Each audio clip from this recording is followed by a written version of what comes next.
Welcome to a new edition of the Neon Jazz interview series with Chicago-based jazz bassist Timothy Seisser.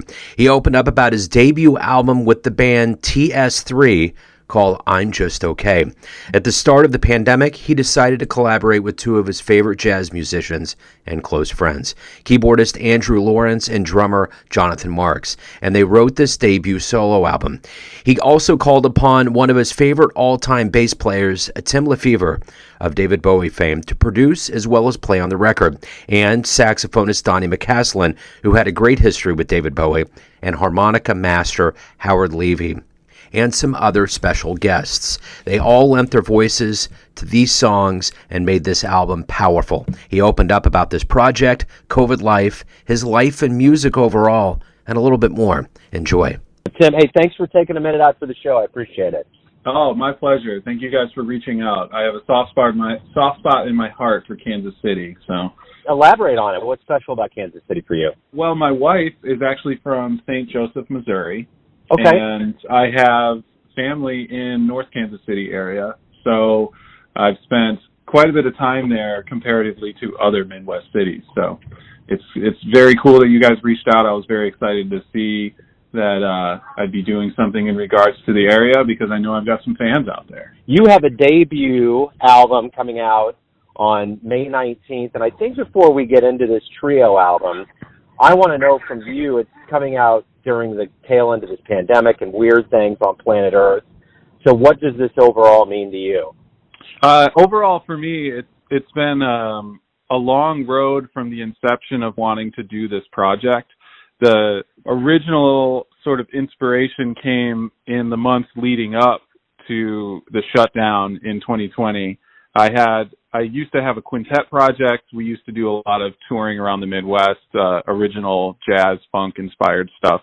And I kind of hung up the band leader role, just sort of taking a break. As a bass player, you can really just kind of sit around and wait for your phone to ring as far as being a sideman full-time. So there was not a huge amount of necessity for me to have my own project, but we had a reunion show. Our piano player from the quintet days moved out of town and then came back, and it just inspired me to kind of want to do it again. And shortly thereafter, I was opening up for the Wayne Krantz Trio with Tim Lefebvre and Keith Carlock. And I've always been a huge fan of Tim Lefebvre as a bass player, and also just kind of his whole approach to playing the bass and sounds and all that kind of stuff. So we met at this show. He was really into my playing, which I was super stoked about. And when everything shut down, I was like, well, I'm gonna do something to keep the creative juices flowing and to keep myself inspired to continue to create music in any capacity that I could.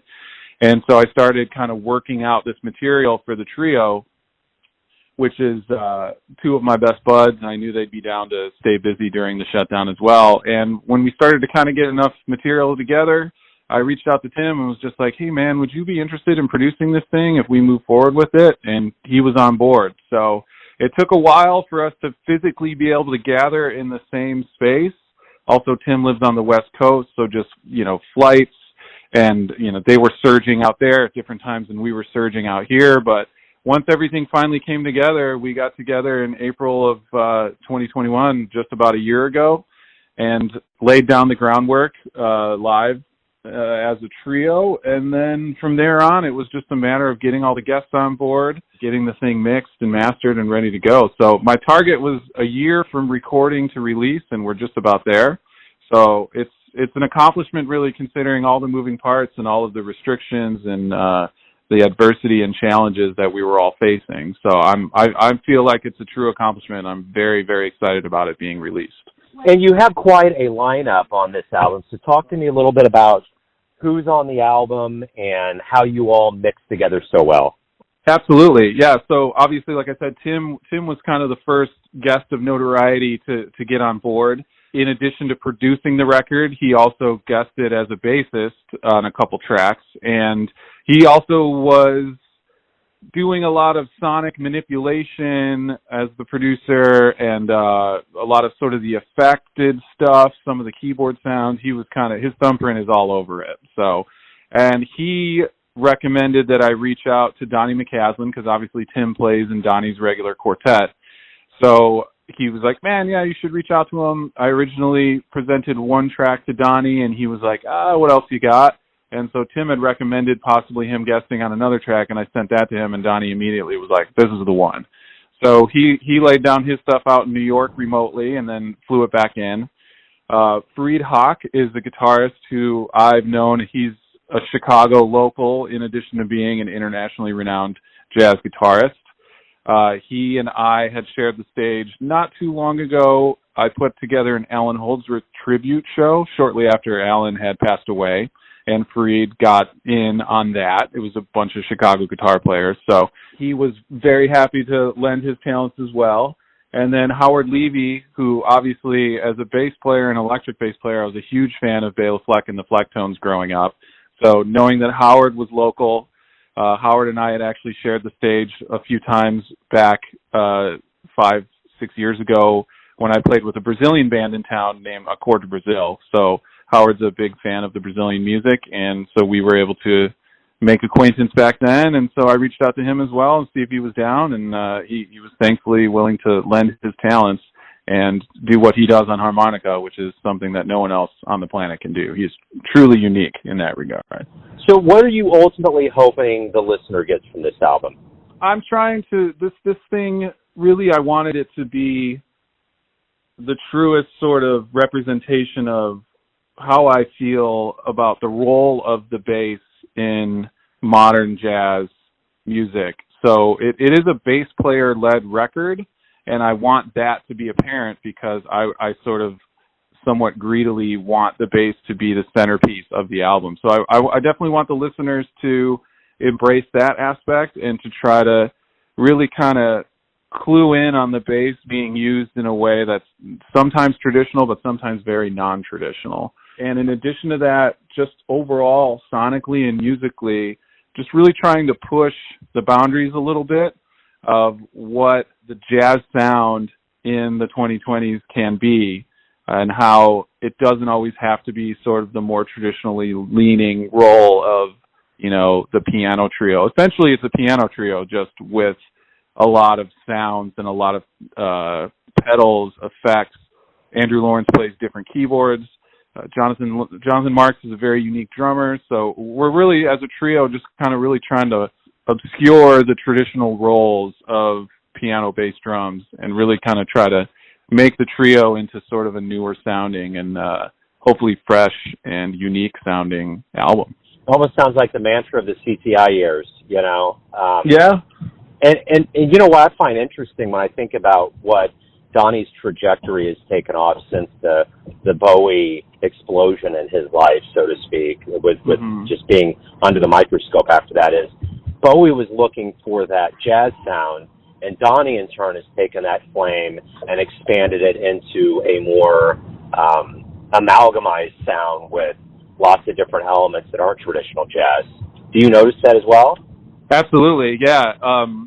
The first time I heard, I've been familiar with Donny's music for a while, and actually the first time I heard that band play live, it was a pretty unique experience in the sense that I was in New York on tour with another group, and we saw that they were playing that night at the Vanguard, so we went, and Tim Lefebvre actually was sick that night, so he played the first set, but he played one song in the second set and left, which when I told him about that when we first met, he was like, oh man, you were at that show, I'm sorry, and I was like, no, it was cool because the rest of the night, it was just Donny, Jason Lindner, and Mark Giuliana, and they just went for it. And it was so cool to watch those guys in an uncomfortable, unexpected situation really just navigate this improvised kind of crazy music with such ease and such professionalism. And I think that kind of speaks to the greater the picture of what those guys are kind of going for, which is to really, you know, just like go for it. Go for the sounds, take the risks, take the chances, and I think that comes through in their music, and hopefully it sort of translates over to what we're doing as well. So let's dig back into your past. Are you originally from Chicago? Is that where you were born and raised? Yes, yeah, I grew up in the suburbs, about 20 minutes outside of the city in Arlington Heights, but I moved to Chicago at an early age, probably around 2005. And so in lieu of going to college like a lot of my peers did, I just sort of hit the ground running and started hitting the sessions and kind of learning the music and the scene firsthand, just kind of being on the streets and trying to do the thing. So I think it probably shaped a lot of my current sound, just being an electric bass player, but trying to participate in a more traditional heavy jazz scene forces you to sort of kind of think outside the box about what you can do with your instrument and how you fit in. So I've always played a very, very wide swath of music, and thankfully Chicago has allowed me that opportunity because this is a very healthy, vibrant local scene here. So I was really lucky to come of musical age in a city where I was able to do a lot of different type of stuff. But my heart has always sort of been in the improvised jazz. I know fusion sort of has a dirty connotation sometimes, but that's really kind of a lot of what I grew up listening to. And so that's where my focus has always been musically, especially as a composer and as someone who writes music in addition to playing the bass. So what was the first live show you saw, a live jazz show that really blew you away? I remember seeing a trio when I was very young, like early high school years. My dad is a huge jazz fan, so I had a lot of really just iconic jazz playing in the house growing up. He's not a musician, but he just has impeccable taste in music. So he would take me to see like local groups here and there when they were playing out in the suburbs. But I remember consciously one of the first experiences of really being like humbled. I was a senior in high school and I was starting to garner a lot of attention and get some awards for outstanding bass playing. And I remember being at the New Trier High School Jazz Festival, and Dave Weckl was there with the Buddy Rich Big Band, but it was Dave Weckl's rhythm section, and Tommy Kennedy was on bass. And I remember thinking I was hot, stuff on the scene. And I remember listening to Tommy Kennedy play that concert and just being like, oh man, I got a lot of work to do. So he kind of really blew my mind at a young age. And like I said, I was a huge Victor Wooten and Bela Fleck and the Flecktones fan. So I remember seeing them a few times in my late high school, early college age days, and really just being blown away by what those guys could do as well. The other group that I remember seeing multiple times really making an impression on me was the Dave Holland Quintet.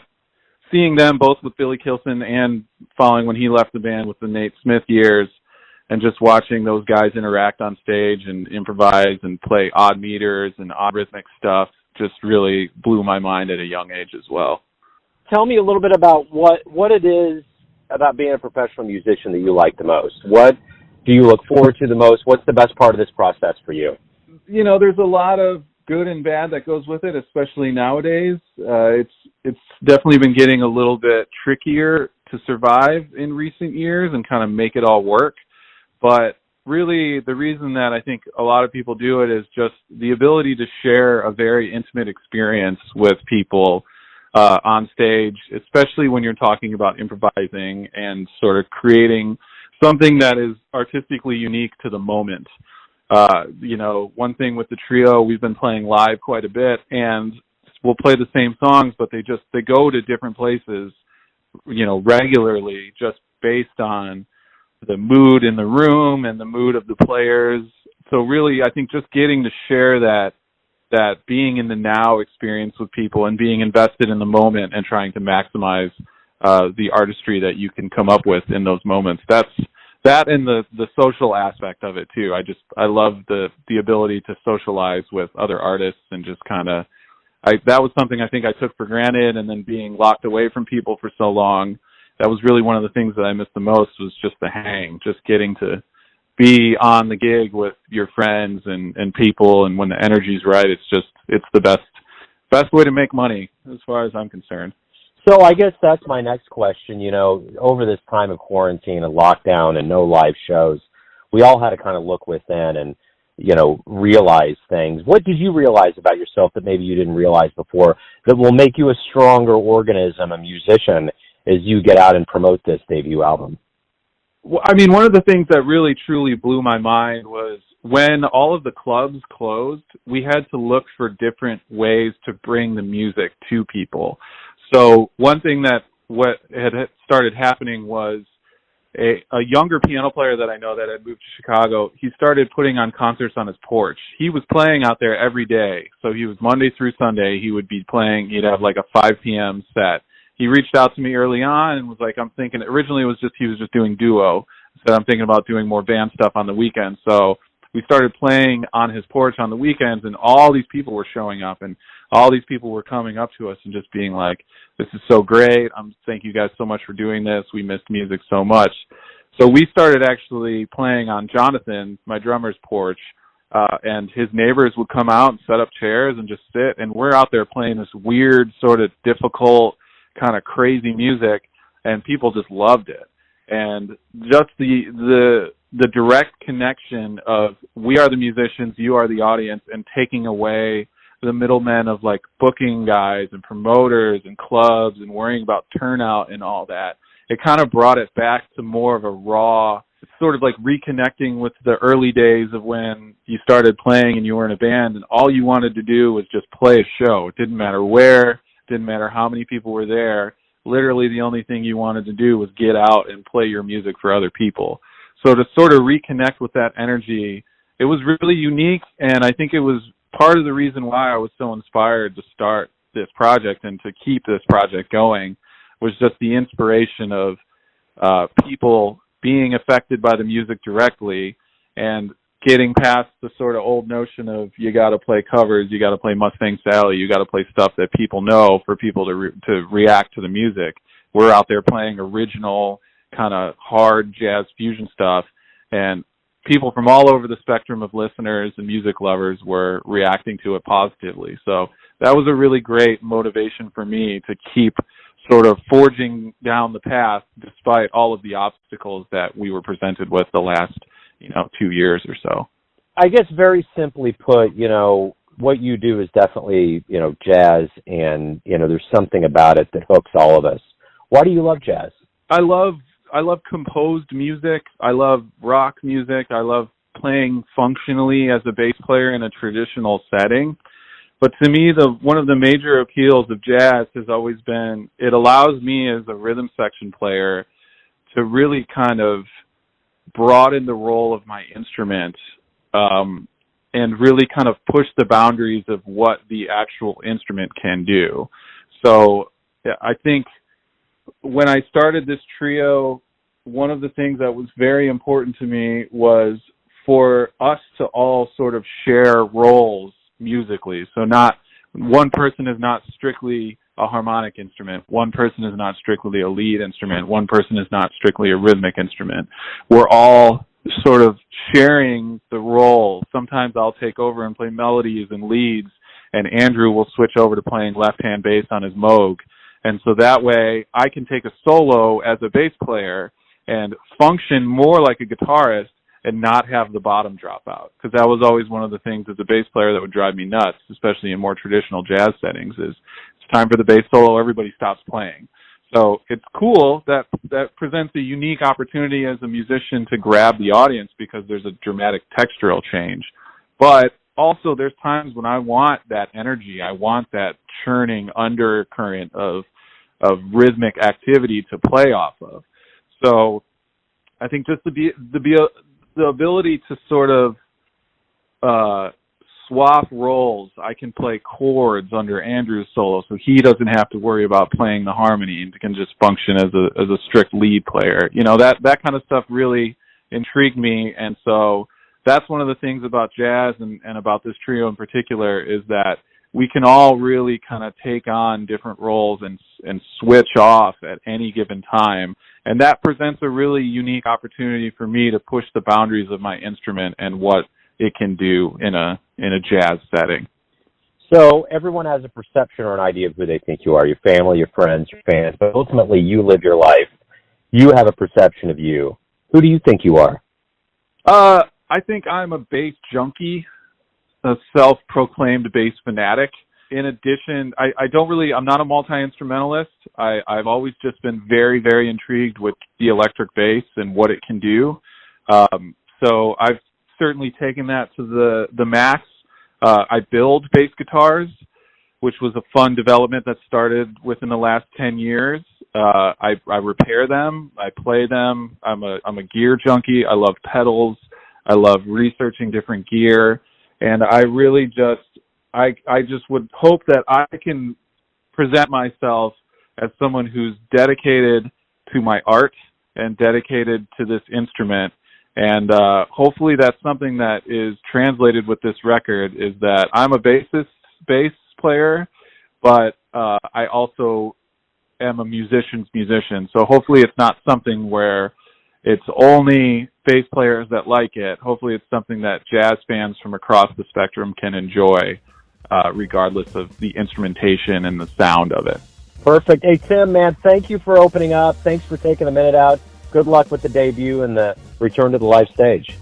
Thank you so much, and I hope to see you guys in Kansas City soon for a local show, so I can get some of the family out there to enjoy and support.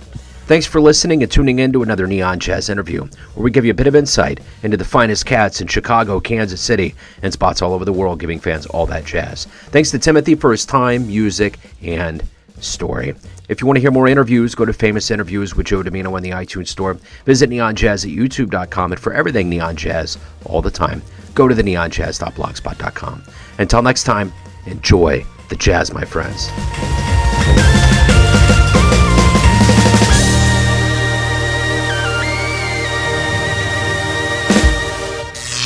Neon Jazz.